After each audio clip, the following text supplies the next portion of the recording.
Siguro po para sa inyong mga wala dito.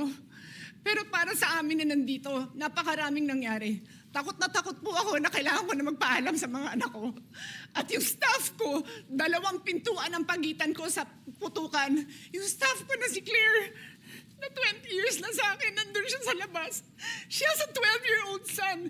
Kinuwento niya sa akin late na tumatakbo siya, hindi niya alam kung saan siya pupunta. Kaya para sabihin niyo na walang nangyari. Napakasakit para sa aming lahat na nandito. And as I said, 2 pintuan na nagpo-protect sa akin sa putukan. Pero yung media, yung Senate staff, yung hindi naman makauwi dahil sila ang security, sila ang elevator women and boys natin, nandoon po sila. So dear colleagues, napakarami nang nangyari. And one more thing, wala ho akong sinisisi. Pero nung pagkatapos ng lahat, pagtingin ko ng group natin, yung dating majority group, walang ni isa sa inyong nangamusta sa amin. Some of you I've known for 20 years, 10 years, and I didn't even hear any of you say, kamusta na kayo dyan? Napakasakit na sa akin. Sobrang sakit.